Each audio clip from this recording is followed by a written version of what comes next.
Tonight is August the 7th, 2017, and I'm going to be hunting with the fastest bullets I've ever loaded at any caliber I've ever shot. 2,955 FPS out of my 6.5 Creedmoor using the Barnes 120 grain TSX. This was actually its most accurate node. I was surprised I was getting that kind of speed because my other 123 grain Hornady is only getting 2875, somewhere in that range, and I was surprised I was getting close to 3,000 FPS out of this.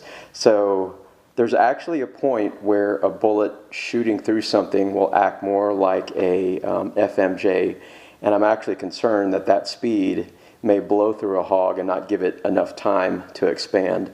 So I'm going to be shooting at distance tonight, and I'll get out there and show you the range in a second. But if there's a coyote, I have a feeling it's just going to rip right through them. It'll down them, but I have a feeling it's not going to expand. Hopefully my goal is to actually find a bullet that's going to dump all of its energy inside of the animal instead of blowing through. Maybe these Barnes will do it, but I don't think so. It is about an hour and a half till sunset. Say hello to my puppy Franklin. And I'm all set up for tonight.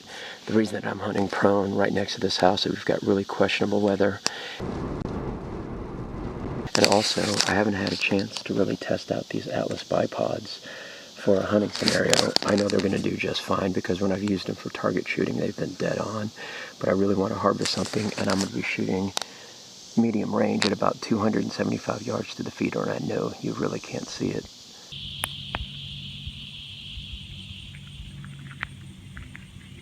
Out there, this is the Coyote field, as I call it, and that sign's just at 100 yards. I'm only going to be hunting till about midnight, not only because of the weather, but I also have got an evening hunt set up every night this week in different parts of Texas, and I don't want to burn myself out. I've also looked at the card for the game cameras, and that game camera's all jacked up. There was over 1,300 pictures. Couldn't see anything on there, so we're going to have to replace that one before the deer season gets rolling. We've also got recon cams out here at actually at 4 different locations, but I've only got access to 2 of those. And since we've poured out the corn the last 3 days, we haven't had any hogs come out to any, which is really interesting. So we'll hunt till midnight. Hopefully we can pop us a hog. If not, I'll turn on those coyote collars and we'll get us a little pup. I had hunted the next 3 hours with absolutely no hog activity. There were some varmints in the field. So around 11:30, I turned on my alpha dog collar.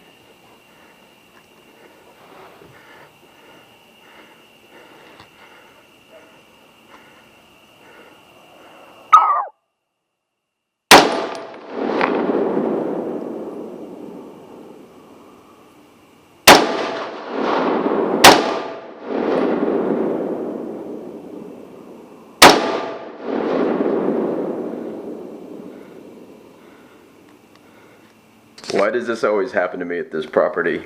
I started cleaning up right around midnight because I was getting really tired, and then I said I'm just going to sit out there for another 15 minutes. Wouldn't you know it, that thing showed up at 12:13.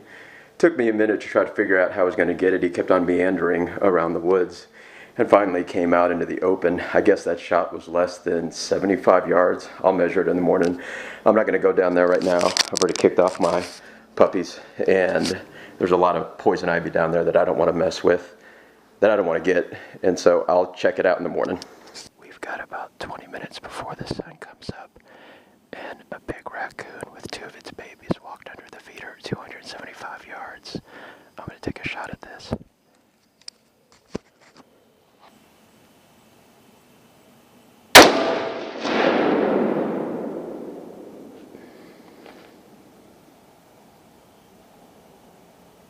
I love this bullet. Probably the most accurate and the fastest. But I gotta go check on that coyote and that coon to see what type of damage it did. My prediction about the Barnes 120 grain TSX bullet not expanding properly due to its high velocity was absolutely incorrect. I'm not going to show you the picture of the damage that this did to the Coyote and this raccoon, but let me just say it was absolutely obliterated on the exit wounds. Stay tuned for my next adventure, and hopefully we'll get a hog.